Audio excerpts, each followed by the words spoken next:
नमस्कार दोस्तों, जय माता दी। आप सबका स्वागत है अगली अयोध्या कांड में। चलिए वीडियो शुरू करते हैं। अगली सुबह वशिष्ठ मुनि आए और उन्होंने भरत को अपने दिवंगत पिता का दाह संस्कार करने के लिए प्रोत्साहित किया। उनकी देह को तेल की हौदी से निकालकर एक सुसज्जित रथ में रखा गया। पिता की मृतदेह को देखते ही भरत ने अपना मानसिक संतुलन खो दिया और फपक फपक कर रोते हुए उन्हें पुकारने लगे। वशिष्ठ मुनि ने एक बार फिर भरत से स्वयं को शांत करने का आग्रह किया ताकि दाह संस्कार को पूरा किया जा सके। अंततः रथ के सामने फूल बिखरे मार्ग पर शव यात्रा आगे बढ़ी।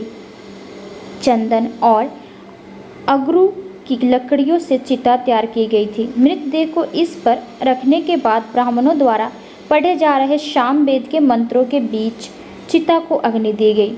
महाराज के सभी सहयोगी अपनी प्रतिष्ठा के अनुसार रथों और पालकियों में सवार होकर वहां आए हुए थे और चारों ओर स्त्रियों के विलाप करने की आवाज़ सुनाई दे रही थी। दाह संस्कार के संपन्न हो जाने पर सभी लोग महाराज दशरथ की दिवंगत आत्मा के कल्याण के लिए सरयू नदी में जल अर्पण करने गए।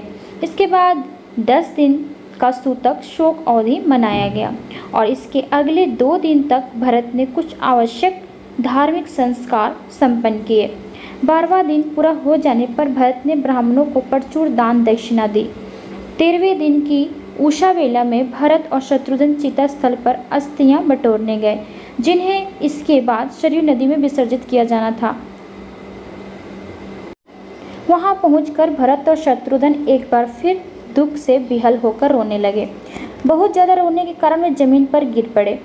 वह दोनों की शोकाकुल होकर बार बार रोते हुए चित्कार करने लगे, हे प्रिय पिता, आप हमें अनाथ छोड़कर क्यों चले गए। वशिष्ठ ने आकर भरत को उठाया और बोले, प्रिय राजकुमार, तुम्हें स्वयं पर नियंत्रण रखना होगा ताकि तुम अपने कर्तव्य को पूरा कर सको। सबसे पहले अपने पिता की अस्थियों और राख एकत्रित करो। फिर चिता स्थल को साफ करने के बाद तुम्हें इन अवशेष को नदी में विसर्जित करना होगा। सभी जीवधारी जीवन और मृत्यु, सुख और दुख, लाभ और हानि की दैत्य भावनाओं का अनुभव करते हैं और ये अपरिहार्य है। इस शाबुक वंश के उत्तराधिकारी द्वारा इस प्रकार विलाप करना उचित नहीं है। इसी प्रकार वशिष्ठ ने शत्रुघ्न को उठाकर शांत किया। फिर समस्त अंतिम संस्कार नियम पूर्वक संपन्न किए गए।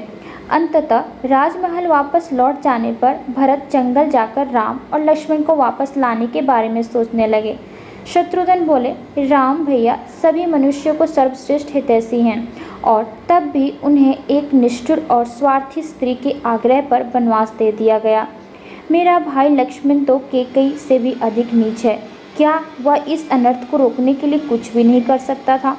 ठीक उसी समय कुबड़ी दासी मंथरा वहां आ गई। यूँ तो वह किसी बंदरिया से ज़्यादा रूपवती नहीं थी, परंतु उसकी देह पर चंदन के लेप से मालिश की गई थी और वह एक बहुमूल्य पोशाक और रत्न जड़ित आभूषण पहने हुए थी।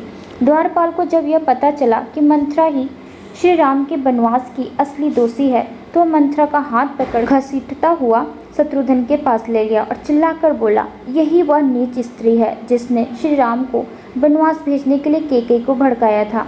हे राजकुमार, इसी ने कैकेयी के हृदय में ऐसा विष खोला जिसके कारण आपके पिता की मृत्यु हुई। आप इसे उपयुक्त दंड दें। प्रतिशोध की तीव्र भावना से भरकर शत्रुघ्न ने घृणा और क्रोध से मंथरा की बाँह मड़ोड़ी और उसे जमीन पर घसीटने लगे। मंथरा के आभूषण टूट गए और उन पर जड़े रत्न इधर उधर बिखर गए, जिसे देखकर उसकी कुबड़ी सहेलियां डर के मारे भाग गई। इसके बाद शत्रुघ्न ने शपथ ली, अब मैं लंबे समय से अपने हृदय में दबे क्रोध से मंथरा और कैकेयी पर उतारूंगा ताकि उन्हें भी उतना ही दर्द महसूस हो जितना दर्द और कष्ट उन्होंने दूसरों को दिया है।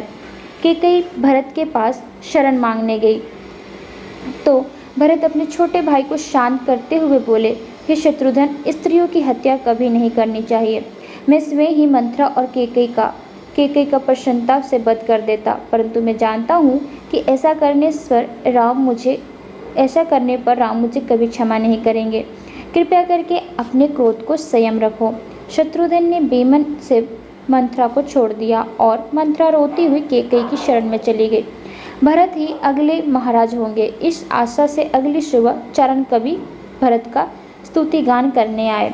उनकी प्रशंसा ने भरत के दुख को और अधिक बढ़ा दिया। इसलिए भरत ने उन्हें ऐसा ना करने का आदेश देकर कहा, मैं अयोध्या का महाराज नहीं हूँ।